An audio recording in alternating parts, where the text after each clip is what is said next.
यमुनानगर के जगाधरी स्थित एक निजी पैलेस में बीजेपी की प्रदेश अध्यक्ष डॉक्टर अर्चना गुप्ता के स्वागत के लिए भव्य कार्यक्रम का आयोजन किया गया। कार्यक्रम में बड़ी संख्या में बीजेपी कार्यकर्ता पहुंचे। फूल मालाओं के साथ उनका जोरदार स्वागत भी किया गया।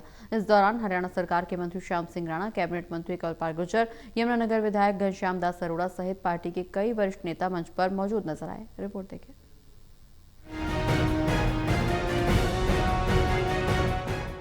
यमुनानगर के जगाधरी स्थित एक निजी पैलेस में बीजेपी के प्रदेश अध्यक्ष डॉक्टर अर्चना गुप्ता के स्वागत के लिए भव्य कार्यक्रम का आयोजन किया गया।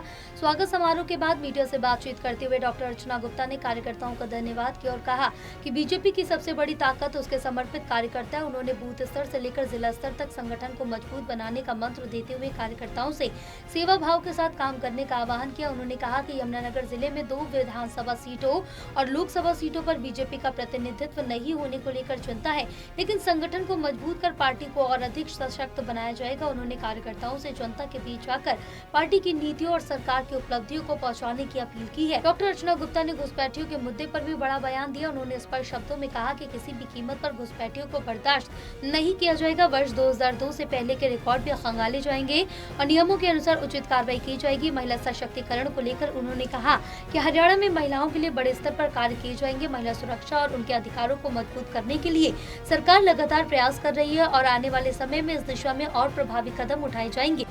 देखो, जो लोग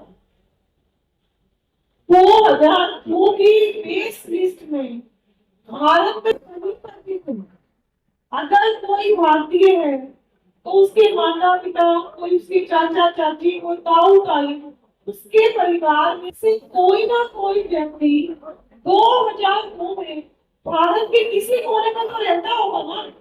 मैंने अभी अपने मुल्क से भाषण में भी कहा, उसका रिकॉर्ड कहीं ना कहीं तो मिलेगा, बिहार में मिलेगा, झारखंड में मिलेगा, यूपी में मिलेगा। जो मजबूर है हरियाणा में काम करने के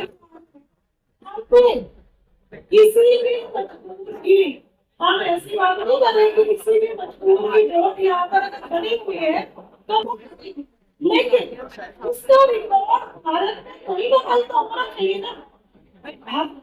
अगर वो दो इसके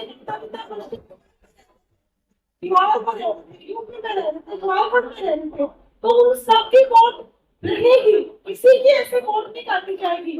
लेकिन जिसका वोट कोई भी परिवार भारत में नहीं रह रहा तो वो क्या दर्शाता है। इस दौरान डॉक्टर अर्चना गुप्ता ने हरियाणा राज्य महिला आयोग की पूर्व अध्यक्ष रेणु भाटिया के कार्यकाल की भी सराहना की। उन्होंने कहा कि रेणु भाटिया ने अपने 4.5 वर्ष के कार्यकाल में बेहतरीन कार्य किया और कई संवेदनशील मामलों में सक्रिय भूमिका निभाई। कुरुक्षेत्र घटनाक्रम का जिक्र करते हुए उन्होंने कहा कि रेणु भाटिया मौके पर पहुंची और पूरे मामले की जानकारी लेकर एक पहलू को सामने रखा। हमारी रेणु भाटिया जी को बहुत अच्छा काम किया था। उन्होंने उस डॉक्टर के